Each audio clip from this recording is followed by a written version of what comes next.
O'clock, a new vision for the Boston Olympics. Organizers of the bid have released their detailed plan for bringing the 2024 games to Boston and transforming the city. Now, they're making plenty of promises: 8,000 new homes, more than 60,000 new jobs, and a cost of $4.6 billion. John Keller's live at the State House for us tonight on the Plan 2.0. John, what'd you think?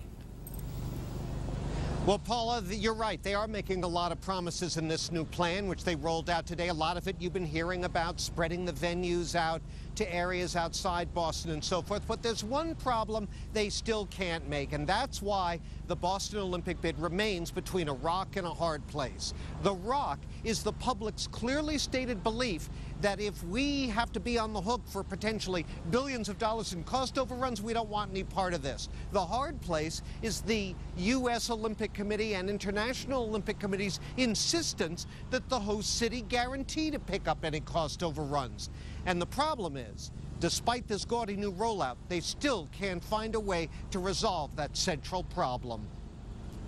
Our objective is really to lay out a fact-based plan, not hide anything.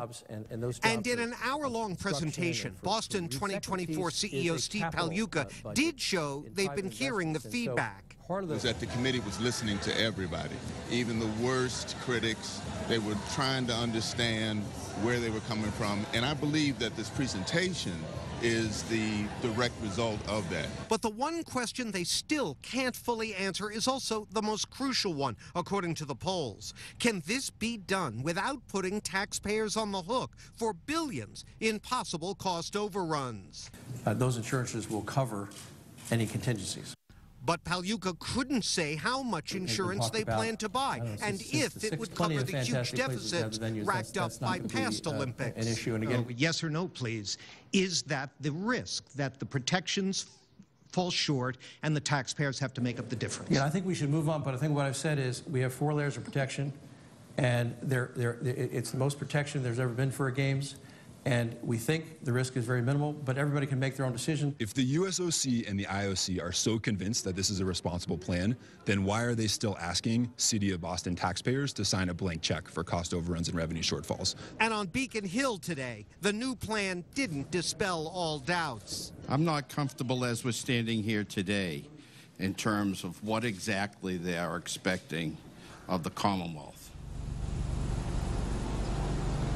Now, after meeting with the Speaker, the Governor, and the Senate President this afternoon, Pagliuca and other Boston 2024 officials hopped on a plane to San Francisco. Tomorrow, they'll attend the regularly scheduled board meeting of the U.S. Olympic Committee.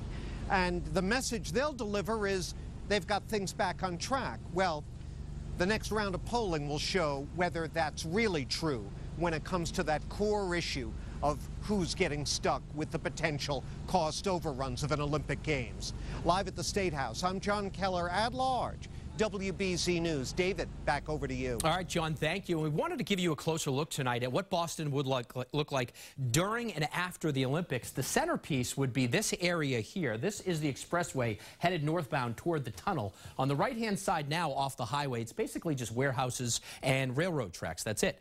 But by 2024, there would be an Olympic Boulevard, a 69,000-seat stadium that you see right here. That would be used for opening ceremonies and closing ceremonies. But when the games are over, the stadium would be torn down, and in its place, a developer would create this. This is an 18-block neighborhood made up of condos, apartments, stores, and restaurants. And it's not just that area along the highway. There's also a rich vision tonight for Columbia Point that's near UMass Boston. You probably recognize what it looks like right now. But by 2024, it would be completely different. The Olympic Village, a complex which would host about 17,000 athletes from around the world.